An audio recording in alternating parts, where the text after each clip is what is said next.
नहीं लगता,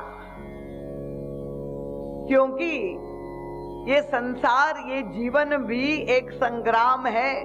हम और आप सभी संघर्ष कर रहे हैं, और प्रत्येक व्यक्ति को जब विजय या सफलता मिलती है तो प्रसन्नता होती है।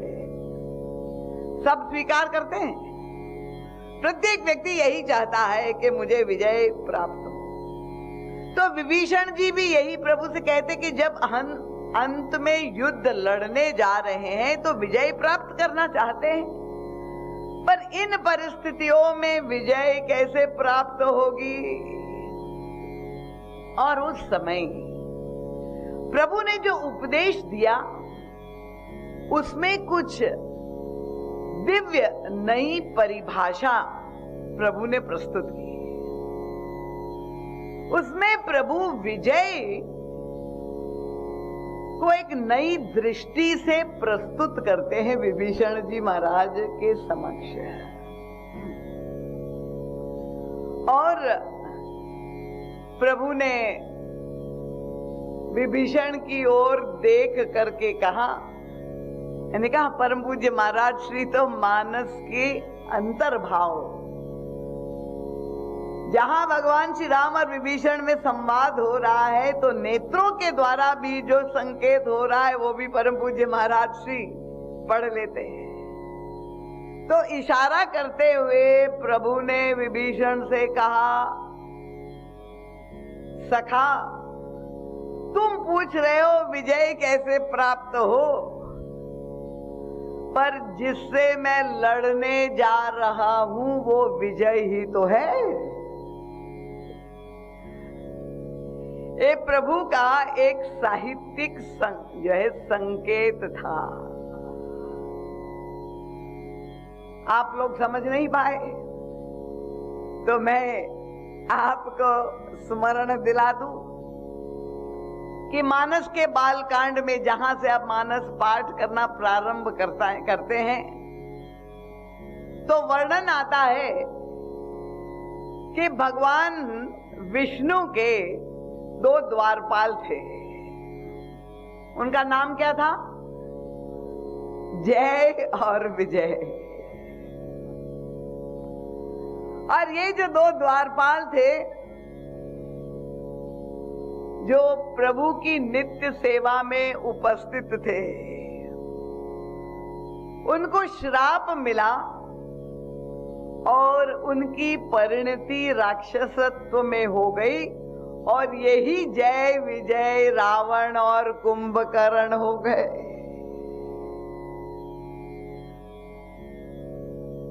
तो प्रभु संकेत कर रहे हैं कि मित्र विभीषण, मैं विजय से ही तो युद्ध करने जा रहा हूं। प्रभु का तात्पर्य क्या था? देखिए, विजय का सरल अर्थ क्या है? विजय का मतलब जीत जाना। परम पूज्य महाराज श्री, क्योंकि ये संसार में घटने वाली, व्यवहार में घटने वाली नित्य की क्रिया है, परम पूज्य महाराज श्री बड़ी सूक्ष्मता से मीमांसा करते हैं कि ये हम जिसे विजय कहते हैं, किसी एक व्यक्ति को विजय प्राप्त हुई तब होता क्या है, एक ही समय में जब किसी एक को विजय श्री मिलती है, वो किसी एक को पराजित करके ही तो विजय मिलती है। मान लो 100 व्यक्ति विजयी हो गए तो उसी समय कितनी विचित्र विडंबना है कि 100 व्यक्ति विजयी हो गए तो कम से कम 100 व्यक्तियों को पराजित करके ही उनको विजय प्राप्त हुई। ये पराजय या विजय, किसके लिए तालियां बजी? और इसका तात्पर्य क्या हुआ कि होता क्या है? ये मानव मनोविज्ञान को परम पूज्य महाराज श्री ने प्रस्तुत किया है कि जब कोई व्यक्ति पराजित होता है तो उसके अंतर मन में क्या प्रतिक्रिया होती है कि उसी समय उसके हृदय में बैर, बदला लेने की वृत्ति, ईर्ष्या की वृत्ति, वो एक प्रतिक्रिया उसके अंतःकरण में उत्पन्न होती है, विरोध की वृत्ति, बैर भाव जन्म लेता है। और दूसरी ओर संभावना ये भी है कि जब कोई व्यक्ति विजयी होता है तो वो विजयी व्यक्ति को जो गर्व होता है और उसकी परिणति अगर ये अभिमान में हो जाए तो भी वो विजय सार्थक नहीं होती। तो संसार में ये क्रम निरंतर, ये चक्र, जय और विजय, हार और जीत, व्यवहार में ये चक्र निरंतर चलता ही रहता है और उसके कारण उत्पन्न क्रिया और प्रतिक्रिया भी निरंतर संसार में चलती रहती। समझ में आ गया? सबको कठिन तो नहीं हो रहा है। और तब भगवान श्री राम का तात्पर्य है कि ऐसी विजय, क्योंकि आज जो व्यक्ति विजयी हुआ हो सकता है कि कल वो पराजित हो जाए और आज जो पराजित है उसकी पूरी संभावना है कि कल वो विजयी हो जाए। तो ऐसी जय और पराजय जो क्षणिक है और जो क्रिया प्रतिक्रिया को जन्म देती है, उसकी उपलब्धि बहुत सार्थक नहीं है। और इसलिए ये जो प्रसंग मानस के प्रारंभ में आता है, बहुत सुंदर कथानक है। आप जानते हैं कि भगवान श्रीमन नारायण वैकुंठ में अपनी प्रिया लक्ष्मी जी के साथ निवास करते हैं और वहां उनकी सेवा में ये दो पार्षद जय और विजय उपस्थित। एक बार प्रभु बैठे हुए अपनी भुजाओं का निरीक्षण कर रहे थे और अपनी भुजा, अब आप जानते हैं प्रभु की भुजा के बारे में कहा कि आजानुबुझे प्रभु, ऐसी दिव्य भुजाएं।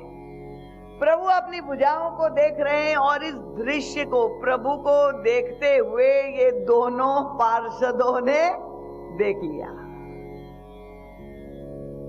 पर ये प्रभु किस भाव से अपनी भुजाओं को देख रहे हैं? अब अर्थ लेना, किसी भी क्रिया को व्याख्यायित करना, अर्थ लेना तो व्यक्ति के ऊपर निर्भर होता है। तो प्रभु तो अपनी भुजाओं को इस भाव से भी देखते हैं कि शायद कोई भक्त उन्हें पुकार रहा हो और प्रभु की विशाल भुजाएं जो है संसार के किसी भी कोने में अपनी भुजा, भक्त की पुकार पर जो है उन पर कृपा करके करुणा करने के लिए पहुंच जाती है, अवलंबन पहुंचाने, संबल पहुंचाने। पर ये जो जय विजय है, उन्होंने देखा प्रभु को निरीक्षण करते हुए और उन्होंने जो अर्थ लिया वो उनकी मानसिकता को बताता है। उनको लगा कि प्रभु जब अपनी भुजाओं को देख रहे हैं तो प्रभु को लग रहा है कि मुझ में इतना भुजबल है, क्या संसार में किसी में ये सामर्थ्य है कि मुझसे लोहा ले सके, मेरी बराबरी कर सके। और तब आप ये देखिए, जय विजय को लगा कि ऐसा क्यों ना करे, और तो किसी में सामर्थ्य नहीं है, पर हम ही उनको चुनौती दे करके दिखा दे। वर्णन ये भी आता है कि एक बार लक्ष्मी जी वहां बाहर से आई और भीतर प्रवेश करने जा रही हैं, तो ये जय विजय ने उनको प्रवेश करने से रोका कि हमारी अनुमति लिए बिना आप अंदर कैसे जा सकती है। खैर लक्ष्मी जी ने तो कोई प्रतिक्रिया नहीं दिखाई, पर एक बार 4 महात्मा सनंदन सनत कुमार, वे भी प्रभु के दर्शन करने के लिए जो है बिल्कुल नग्न बाल रूप में प्रभु के दर्शन करने के लिए वैकुंठ पहुंच गए। कथानक से आप लोग अवगत होंगे। और जैसे ही वो महात्मा पहुंचे मिलने के लिए, तो ये दोनों जय विजय ने अपनी गदा आप बीच में रख दी और उनसे कहा, महाराज आपको भगवान विष्णु के दर्शन करने की क्या आवश्यकता है? हमारा दर्शन करके आपको धन्यता का बोध नहीं हो रहा है, आप हमारा ही दर्शन कर लीजिए। और तब इन महात्माओं ने उन्हें श्राप दिया कि जाओ तुम राक्षस हो जाओ। और यही जय विजय रावण और कुंभकर्ण बन जाते हैं। तो परम पूज्य महाराज श्री इस व्याख्या, इस प्रसंग की जैसी व्याख्या करते हैं कि जय हम सबको प्रिय है। विजय का मतलब कि जो निरंतर जय की ओर अग्रसर हो रहा है, जिसके जीवन में निरंतर जय प्राप्त हो रही है, विजय श्री प्राप्त हो रही है, प्रसन्नता की बात है।